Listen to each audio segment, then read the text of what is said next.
वो स्थिति ना आए हमारी कि हमको भी कल के दिन मरना पड़े, आत्महत्या करना पड़े। आदिवासियों के लिए ये वो कुछ नहीं मिला हमको, हम भी तो देख रहे हैं। 1250 रुपये वो भी 2 साल से आपकी शरण में पड़ा हूँ माननीय मोहन यादव मामा जी, और विनती सुने इस विकलांग की। मैं ना मेरे माता है ना पिता है, अब आप ही हैं जो कुछ हैं, अब आपको करना है। आप चाहे जिंदा रखो चाहे मार डालो, आपका। मैं यही गुजारिश है कि कम से कम हमें भरण पोषण के लिए कुछ भी दे दो, आप पद में दे दो, किसी में भी दे दो।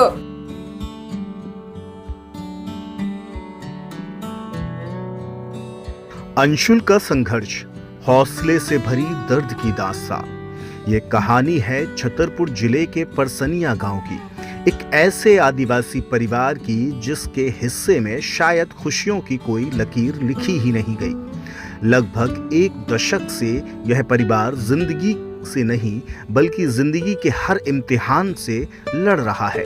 हम बात कर रहे हैं अंशुल गौड़ की, एक ऐसे बेटे की जिसकी माँ गांव के बच्चों को पढ़ाती थी, लेकिन किस्मत ने उस मासूम परिवार से सब कुछ छीन लिया। साल 2015 में घर में लगी आग ने अंशुल की माँ को जलाकर छीन लिया और उसी पल अंशुल की दुनिया भी राख हो गई। मां की मौत के बाद अंशुल ने अनुकंपा नियुक्ति के लिए आवेदन किया ताकि घर की जिम्मेदारियां संभाल सके, लेकिन उस समय उसकी योग्यता अधूरी थी। उसने शिक्षा विभाग से निवेदन किया, बस मुझे थोड़ी समय दे दीजिए, मैं अपनी पढ़ाई पूरी कर लूंगा।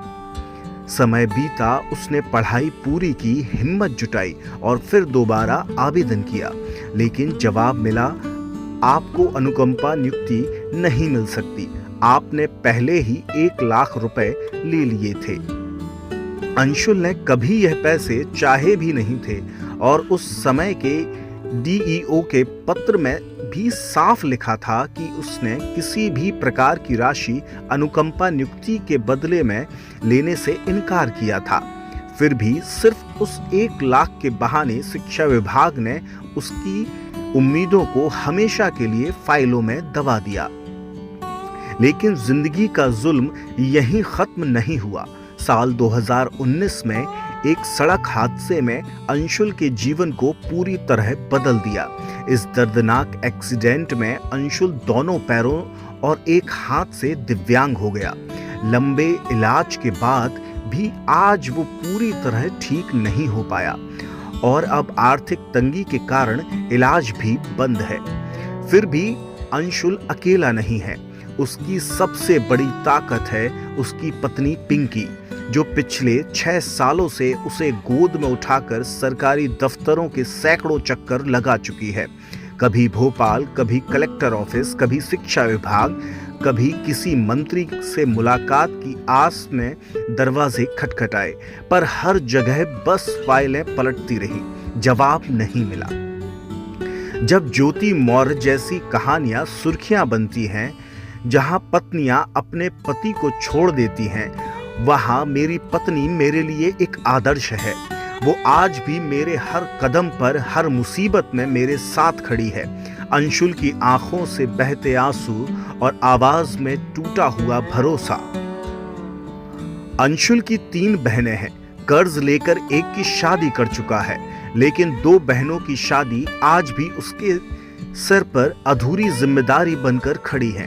3-4 लाख का कर्ज, टूटी हड्डियां, टूटी उम्मीद और ऊपर से सरकारी बेरुखी की दीवार। आज उसकी पत्नी को लाडली बहना योजना का लाभ मिला है और अंशुल को दिव्यांग पेंशन, लेकिन इतना भर भी 2 व्यक्ति की रोटी के लिए नाकाफी है।